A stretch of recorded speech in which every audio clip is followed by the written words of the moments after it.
एक सेठ जी थे। शहर के लोग उनका सम्मान करते थे। उनके पास जितना पैसा था उतना ही बड़ा दिल भी था। धर्म और पुण्य के कामों में वे सदा आगे रहते थे।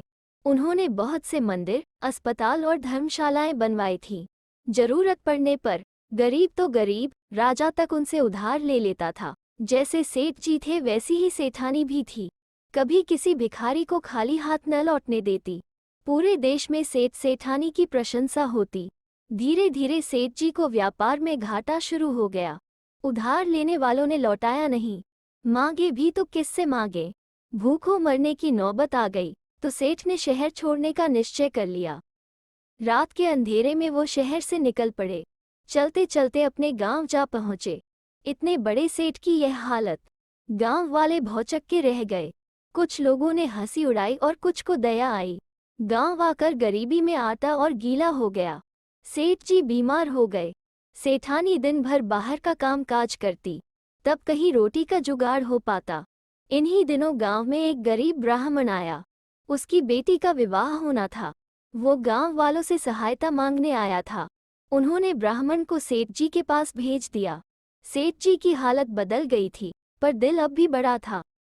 ब्राह्मण सेठ जी के घर पहुंचा तो उसे बहुत बुरा लगा। सेठ जी की हालत ऐसी नहीं दिखती थी कि कुछ दे सकते। उसी समय सेठानी घर लौटी। सेठ जी ने पत्नी को ब्राह्मण की बेटी के विवाह के बारे में बताया। सेठानी कुछ देर तो सोचती रही, फिर बोली, महाराज, हमारी ओर से ये तुच्छ भेंट ले लीजिए। सेठानी ने अपना सोने का हार ब्राह्मण को दे दिया। इधर ब्राह्मण गया, उधर सेठ जी ठीक हो गए। कुछ दिनों बाद ही देश के राजा की मृत्यु हो गई। राजकुमार को गद्दी पर बिठा दिया गया। राजमाता धार्मिक कार्यों में रुचि लेने लगी थी। एक बार उन्हें किसी महात्मा ने 2 दर्पण दिए। इनमें किए हुए पुण्य दिखाई दे जाते थे। राजमाता ने राज्य भर में घोषणा करवा दी, जो आदमी अपना पुण्य बेचना चाहे वो कीमत लेकर दे जाए।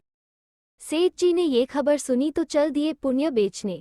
चलते चलते थक गए तो एक पेड़ के नीचे बैठ खाना खाने लगे। खाना शुरू ही किया था कि एक भूखी कुतिया आकर बैठ गई। सेठ जी को दया आ गई।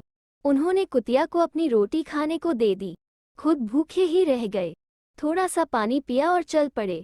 राजधानी पहुंचकर राजमाता से मिले। दरबारियों ने सेठ जी को तुरंत पहचान लिया। राजमाता ने सेठ जी को दर्पण दिया और कहा, अपना पुण्य याद करो। अगर वो दर्पण में भी दिखा तो मैं उसे खरीद लूंगी। सेठ जी ने याद किया। मंदिर, धर्मशालाएं और अस्पताल बनवाए थे। दर्पण में कुछ भी नजर नहीं आया तो सेठ जी बौखला गए। आपका ये दर्पण बेकार है राजमाता।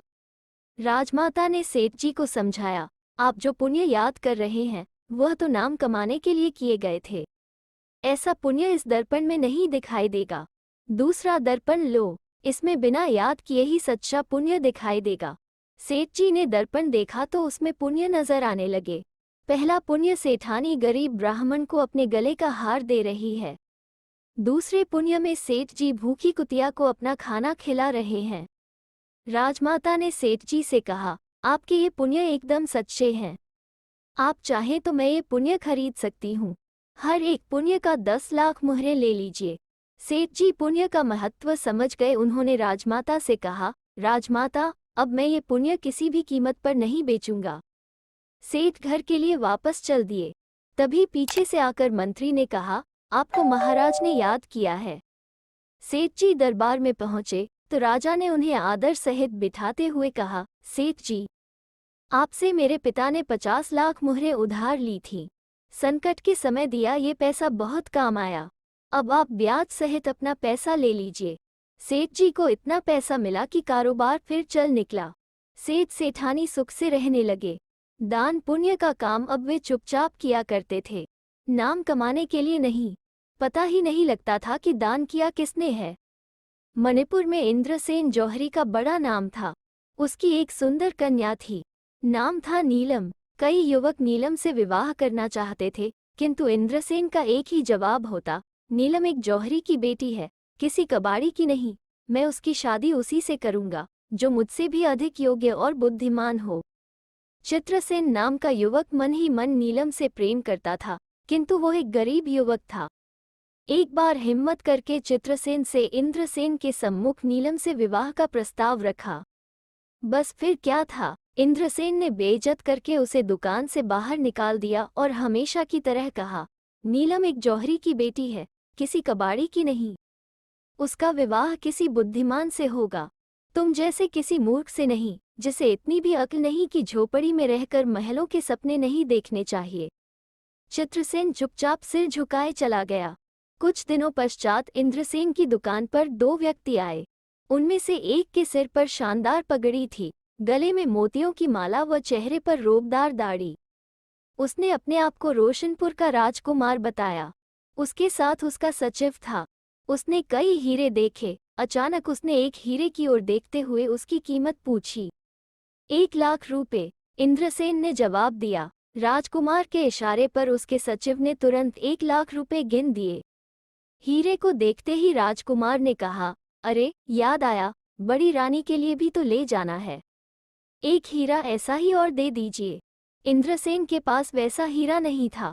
राजकुमार ने कहा, ये हीरा हमें बहुत पसंद आया, हमें ऐसा ही एक हीरा और मंगवा दें।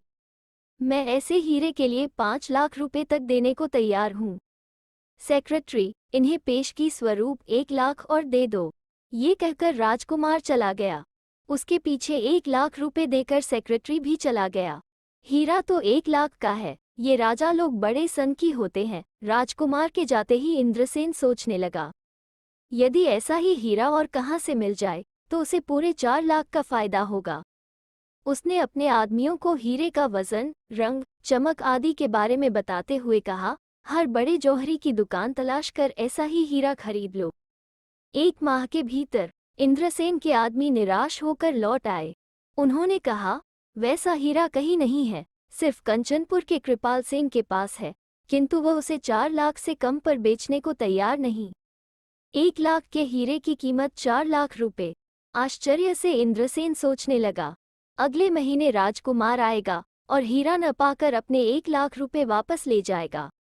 और मुमकिन है, पता चलने पर वो कृपाल सेन से खरीद ले।